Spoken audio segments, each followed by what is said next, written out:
Ever injure your back but don't remember picking up something heavy? Well, the problem may not actually be in your back, but instead in your hip. And also, the culprit may not be one muscle, but actually two. The anatomy, function, treatment, and exercise of the iliopsoas or hip flexor today on the Personal Edge Fitness Podcast. Welcome to the Personal Edge Fitness Podcast with Garrett Williamson. Health, wellness, exercise, nutrition, and a whole lot more. Got questions? Call us and leave a message at 251-278-EDGE or message us at Personal Edge Fitness on Facebook and Instagram, at Team PE on Twitter, or personaledgefitness.com. Welcome to the Personal Edge Fitness Podcast. Thank you so much for joining us. Discussing one of my most troublesome muscles that I deal with today in the iliopsoas. Now, before we get going, I will let you know if you have any questions about this particular subject or any subject concerning health, fitness, or wellness, please feel free to contact us at Garrett at Garrett at personaledgefitness.com. That's my email address. You can also contact us at our website, which is personaledgefitness.com. Our Facebook page, same name, Personal Edge Fitness. You're more than welcome to call us here at our mobile location at 251-341-0927, or if you'd like to speak to Josh, our Eastern Shore manager at our Eastern Shore location at 251-651-0927. Now, this is a common injury that we see and a common problem that we see with this rather complex muscle, and it's one that a lot of people don't understand. It's a muscle group that I actually believe that physical therapists make probably about six figures off of this muscle group. I'm going to say muscle group because it's actually two different muscles alone.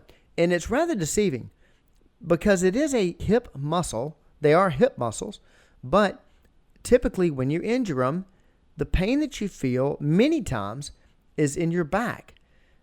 And I've actually had rather intense discussions with clients and had to break out anatomy charts to show them that it was actually a hip muscle that's causing this problem. I have a lot of people that when they feel a pain in that top of that hip flexor, iliopsoas, they want to work the back machine. They want to do back stretches, and that really doesn't alleviate the pain. The actual problem is in your hip. Now, the other thing about this particular muscle and why it's so important is this is one that we allow to get weak. We allow over time, we don't exercise it, it gets weak, and it causes us to trip and fall. It's very, very common that the iliopsoas is the culprit for a fall, and which can cause hip fractures. And I've said many, many times before, the incidence of mortality jumped by 2/3 with the first hip fracture. So it's extremely important to maintain the strength in this particular muscle, or muscle group, as I say. Let's break it down. Let's talk a little more about what makes up the iliopsoas. To put it in rather general terms, the iliopsoas is a large compound muscle of the inner hip comprised of two muscles, the iliacus and the psoas muscle. These two muscles together are the main flexor of the hip joint.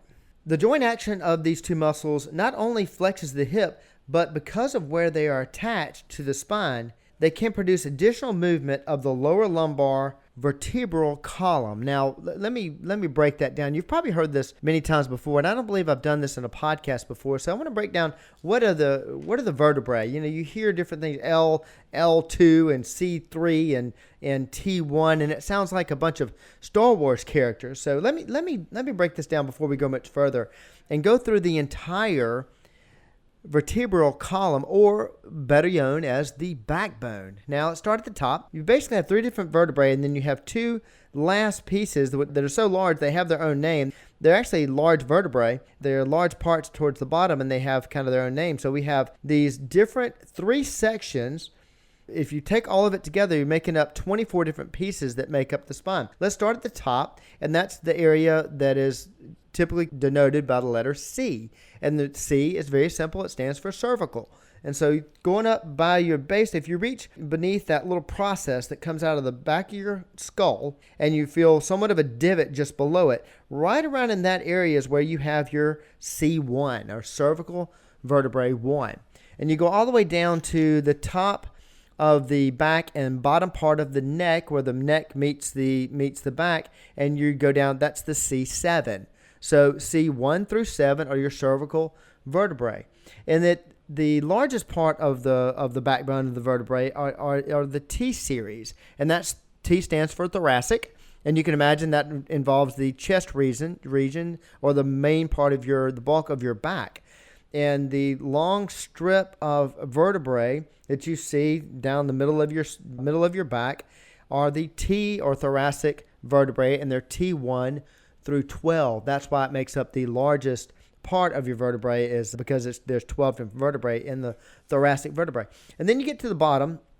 It's close to the lower back. And this is where a lot of people have difficulty. They end up causing through lifting wrong or not maintaining muscle strength or injuries or what have you, cause problems in a rather sensitive area, and that is the L section or lumbar. And we talk about lower lumbar. Well, your lower lumbar will probably be the bottom half of that, but I almost think that's redundant because your lumbar is the base of your spine. And you've got the L1 through L5. That's lumbar vertebrae 1 through 5, going from top to bottom. So T12 connects to L1, and just like C7 connects to T1, that's what makes up your spine. Then just below the L5, again, the bottom part of the spine, are those two areas that I was talking about that actually are just kind of, think of them as like large vertebrae. And the first one is the sacrum, and you've probably heard about that because a lot of people can have problems in the sacrum area, and also the coccyx, or what we think of as if we were to have tails, the coccyx would be the base of the tail. So just want to clear that up because we're going to talk a little bit about where the iliopsoas connects. We're going to be talking about the vertebrae, and I've mentioned the vertebrae before and where different muscles connect, and I kind of wanted to break that down for you. The reason that you see so much problems in both the cervical and also the lower lumbar, the L series, and not so much T1 through T12, is that T1 and T12 are protected by latissimus dorsi, which is the lats, which is the main muscle involved in your pull-ups and pull-downs and what have you, and it's the largest muscle in the upper body.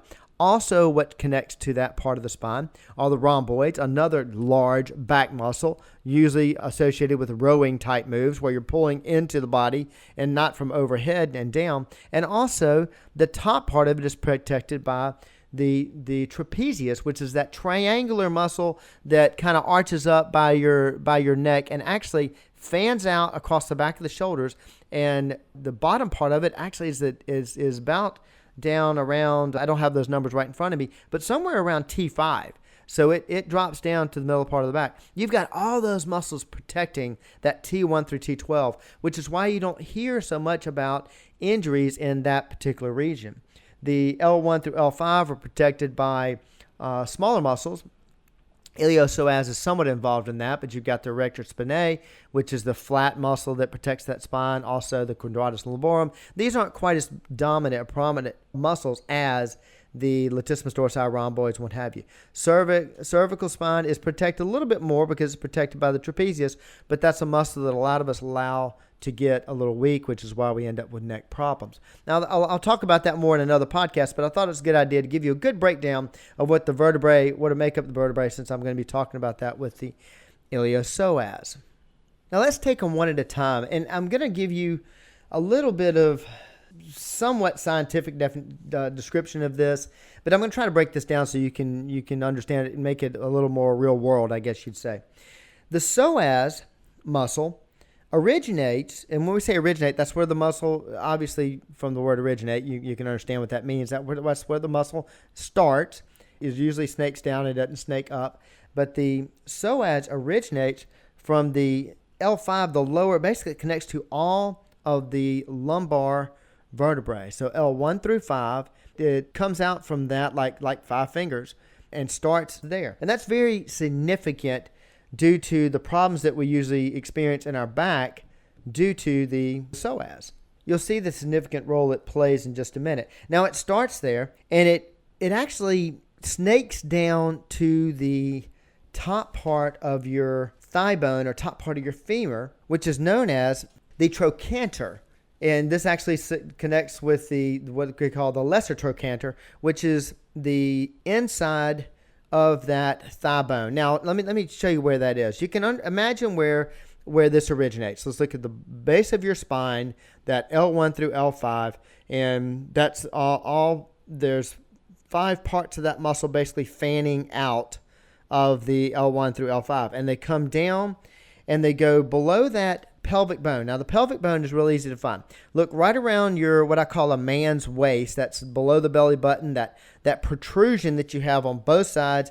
And if you look at a skeleton, it's that fan, that pelvic is a fan-shaped muscle, which is right there at the hips. It kind of looks like two fans kind of facing you. That's the top of the pelvis. If you reach the next process, if you're touching on your body right now and you're pressing right where that pelvic bone is, which is right close to what I call the man's waist, top of the hip, if you go down your leg, down the side of your leg, the next process that you feel protruding out a little bit towards the back, not too far down from that pelvic bone, is your trochanter. That's the top of where the femur, which is the largest bone in the body, it's the top part of your leg. That's where that bone connects to the pelvis via tendons and of course muscles. The psoas connects to the inside or anterior part of that bone. So you've got it, and it actually somewhat bisects the body. Think about a muscle starting from your back and then going through your body and ending up on the front inside of your leg, if that makes sense.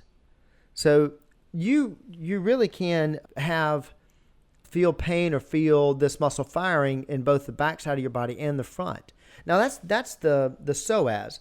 The iliacus, on the other hand, actually starts or originates at the top part of that pelvic bone, that fan-shaped bone that we were talking about. You have them on both sides, and it starts at the top of that bone. It's kind of a flat muscle and fans out across that bone and then connects almost in the exact same spot as the psoas. And so it connects down towards the bottom part, bottom part of the pelvis, which is actually the top part of that femur, which again is the trochanter.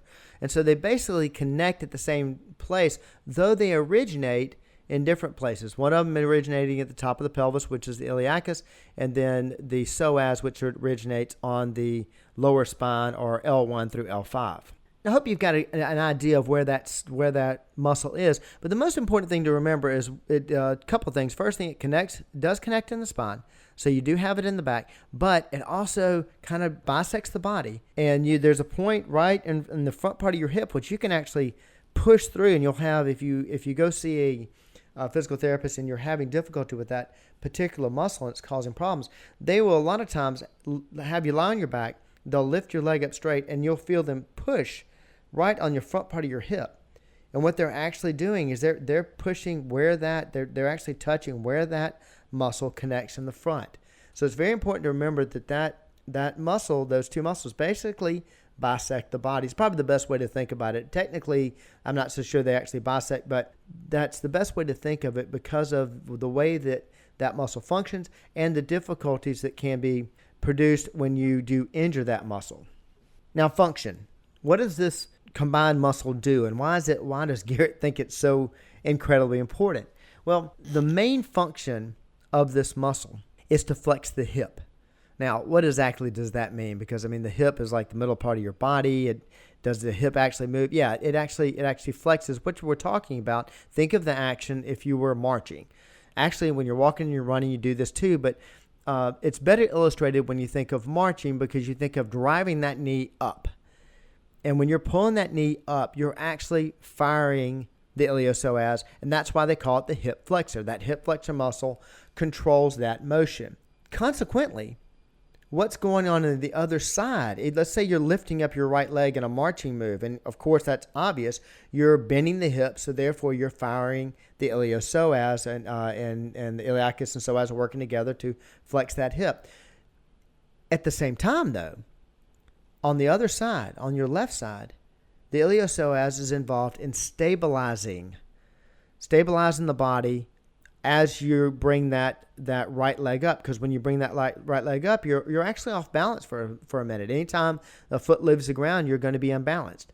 And so that slight imbalance that you feel is being controlled. The reason you don't fall over, part of the reason is the fact that the iliopsoas on the other side is firing. These are things that happen automatically. We don't think about them, but if you do have an injury in that muscle, which I don't recommend, you'll feel it. And I have clients come in and say, why are you punching on that side? It hurts on the other side. Or when I lift on this side, it hurts on the other side. That's why, is the injured muscle, when it's stabilizing, you'll feel it at that time also. Now, we think of this muscle when we're actually bringing our knee up, but there's another function. Well, it's still involved in hip flexion, but there's a function of this muscle that we don't really think of. What that muscle also does, it not only flexes the hip, but it also assists your rectus abdominis muscle, which is your abdominals, in flexing your lumbar spine. Now, this occurs when think of lying on your back and you go to sit up, or you do a sit up. The psoas major contracts and pulls your lumbar spine into flexion to help you rise. So it actually helps rotate that spine forward. Also, you'll feel that muscle, you'll feel the iliacus when you're doing a sit-up and somebody's holding your feet. If you notice, sometimes it's easier to do sit-ups when somebody's holding your feet and as opposed to when nobody's holding your feet. And the reason being is that, think of it. Remember what I said about the iliopsoas and how it actually causes the body to do that marching move, okay, driving your knee up. Well, that same, by lifting your leg up, if you were to try to lift your leg up, but at the same time hold those legs still, and you push against somebody's hand, then you're going to help the upper body come forward. Instead of the knee rising, the upper body rises. And so the iliopsoas is actually involved in some of that abdominal movement. So if we want to make abdominal work a little harder, we take the iliopsoas out of it, like have somebody do ab straps when they're pulling their knees up and rotating upside down. Or better yet, have somebody lay on a bench with their heels hanging off, legs straight, and do full sit-ups. That way their iliopsoas is not involved. Now, that's the basic anatomy and the basic function of the iliopsoas, but it's not the real reason why I wanted to do this podcast and why I felt it so significant. The iliopsoas is attributed to a lot of back problems, and it's misdiagnosed many times by a common individual, by an athlete, by an exerciser, not so much by a physician, or definitely not by a physical therapist, but many times people misdiagnose it as a back problem because the weakest point of a muscle is where it connects. All right, the weakest point in the psoas is at the spine where it connects in the L1 through L5. Also, another weaker point, of course, is where both the muscles connect at the trochanter, the top of the femur. Those connection points are usually your weakest point. Think of it. When you're actually doing a bicep curl, where do you feel it? You don't feel it in the middle part, the meaty part of that bicep. You feel it right where the bicep connects at the elbow joint. That's the weakest point. That's the same thing in the iliopsoas. So many times when people injure that muscle, they're going to cause damage at the connection points, sometimes in the front, but a lot of times in the back and right along the spine. And so it can be misinterpreted as some sort of a spinal problem or damage to the erector spinae or quadratus lumborum, any of the lower back muscles. And many people think that it is their lower back. Therefore, they go about treating it by treating their lower back. Now, the problem exists that doing lower back exercises really doesn't work the psoas or iliopsoas group.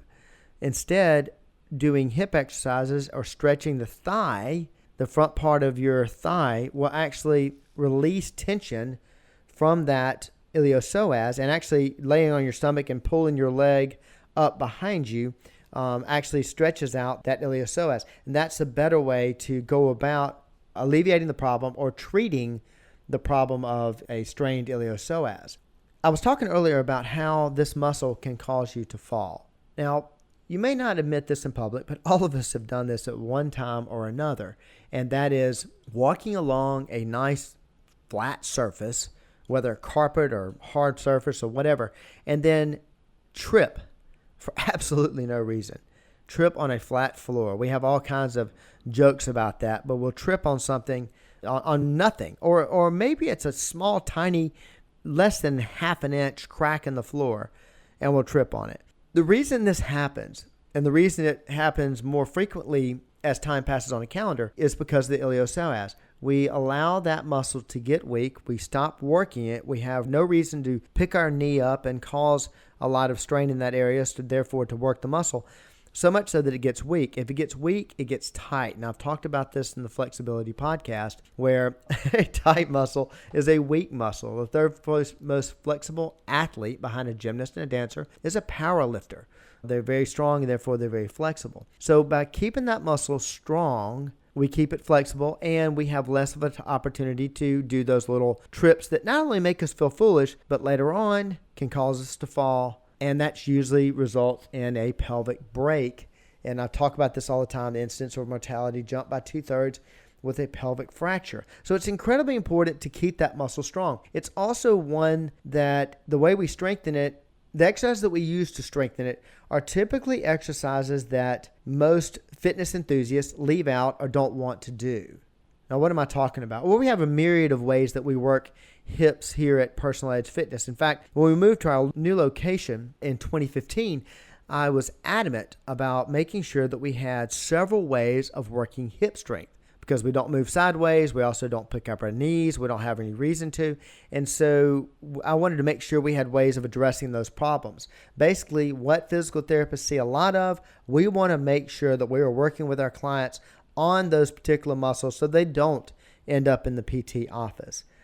And if you think about it, most cardio pieces, just like with lateral movement, most cardio pieces do not cause you to have to lift your knee up. Now you may think, okay, wait a second, elliptical, my knee's going up all the time. Right. The reason your knee is going up is because you're pushing down on the other leg. You're pushing down the left side, therefore the right knee automatically comes up. There's not a whole lot of knee drive. If there were, then your feet would leave the pedals. The machines that I've seen that actually work more of the hip flexor are a step mill, a rotating stair so that you actually have to pick the knee up to put your foot on to the next step, or the old version of the steppers. Now, there's stair climbers and there's steppers. Steppers are the machines. Life Fitness was one of the first companies to put out a stepper machine. When you did this machine, you stepped and pushed the paddle down, but had to actively lift your knee up in order to activate the machine or keep going. Your Stairmasters typically do this also. Deceivingly, people think about getting on those machines and pushing your feet down. Well, actually what you do to keep those machines running or keep up with the machine as you increase speed is you have to pick up your knees faster and faster. And those are the only cardio pieces that actually work the hip flexor. Now, your gym probably doesn't have a step mill, and the Stairmaster at your facility or the stepper machine probably gets very little use because they're rather difficult to do. Another way, of course, is climbing stairs, something that a lot of people try to avoid. Escalators, they stand still. They'll take elevators. They typically avoid that. Another way that we actually work it is a fantastic machine called a multi-hip machine. Now, this machine has been out for, I'm going to throw out a number out there and say 50 years. I'm 52. Ever since I've been in a fitness facility, I've known of the multi-hip machine. I don't know where it originated, but it's been out for years. Many of the large gym equipment companies do not even make a multi-hip machine anymore. Now, wait a second. Why is that? You would think that would be a very significant machine because it repairs a lot of the problems that people experience with, hip problems, therefore causing falls, causing deterioration. It's an extremely important machine. Simple. There's a simple reason why most of those companies aren't producing that machine anymore. It's because they're so complicated. They're very difficult for the average exerciser to use. And I hate to tell you this, the majority of your certified trainers, especially your weekend certified trainers, have no clue how to use that machine or how to use that machine correctly. I have seen trainers that have degrees in the field that don't know how to use it. And so a lot of gyms won't buy them because people simply won't use them. It's a very complicated and expensive machine. We happen to have one at our facility. We use and abuse it. If you go into a PT office and they don't have a multi-hip machine, you might want to leave. I mean, it'd be far-fetched for a PT clinic not to have a multi-hip machine. Now, you can actually stand on that machine. You can place the bar across your knee and lift up against resistance, and that works the hip flexor. Very important. If you want something very simple to do, no big deal. March in place. March in place on a regular basis, daily. Do it for, 3 or 4 minutes at a time. Do it for 50 repetitions 3 times. Just do it. But simply marching in place is a fantastic way to work that hip flexor. Another way of doing it is doing something we have here at Personal Edge, which I think a lot of my clients find funny, that I make every one of my clients do a circuit that we have on the outside underneath the lean-to at the front of the building, where they're actually stepping through tires, and I have them stepping through a set of double-stacked tires. Why? Because they're having to bring that knee up, which is going to work that hip flexor. Now, I want to warn you that if you do injure that muscle, it's okay. It can be rehab, but bear in mind it may take some time, and it could frustrate you a little bit. But the best way to keep that from happening, of course, is to strengthen it and to stretch it. And a couple of different ways it can be stretched. To stretch it by yourself, there's a lunge type of mood you can get into that you can actually stretch that muscle. And I can try to describe it here on the podcast, but the best thing to do is to get in touch with us. We'll be more than glad to talk you through or actually show you how to do that exercise. And so you can contact me at Garrett, Garrett, at Personal Edge Fitness. You can contact us at personaledgefitness.com, our website. Call us here at the Mobile location, 251-341-0927, or Eastern Shore, 251-651-0927. We'll be glad to show you how to do that particular stretch. A simpler one that you can do is laying on the side of your bed, taking your outside leg, which if I'm on the right side of the bed, my outside leg is my right leg, and I'm actually going to hang that leg off the side of the bed. Now, if you don't feel a stretch there, bring the leg back up on the bed, pull the opposite leg up towards your chest like you're going to do a can opener or a jackknife. Hold that leg there, then slowly drop the other leg off the side of the bed as you're laying on your back. And what will happen is you'll actually hang that, the weight of the leg will stretch that hip flexor. You can also have a professional do it where you're actually turned over on your stomach, and I would only recommend somebody that has a degree in the field, possibly in at least in exercise science and kinesiology, preferably in sport medicine, to do this exercise, because it's very easy to overstretch this muscle. But you can do it where you're laying on your stomach and stretch the quadricep and then lift the knee to stretch the hip flexor. Don't want to go too descriptive on that because I'd rather you not try that particular one by yourself. Again, I'm stressing the reason that I'm going over this particular muscle group is the fact that many times this can be the back pain that you're feeling. And if you're getting no relief whatsoever, you might want to forget about the back muscles and may want to look into that iliopsoas. And if you need some help with that, contact us at Personal Edge. We'd be more than glad to help you with this or any particular health and wellness problem, anything that we can do to help you reach your level of wellness. Hey, remember to like and subscribe to the Personal Edge Fitness Podcast. Thank you so much for listening. Have a great day. Thanks for listening to the Personal Edge Fitness Podcast with Garrett Williamson. Subscribe now and be a part of the show by calling 251-278-EDGE or message us on Facebook and Instagram at Personal Edge Fitness or at Team PE on Twitter, and visit us at personaledgefitness.com.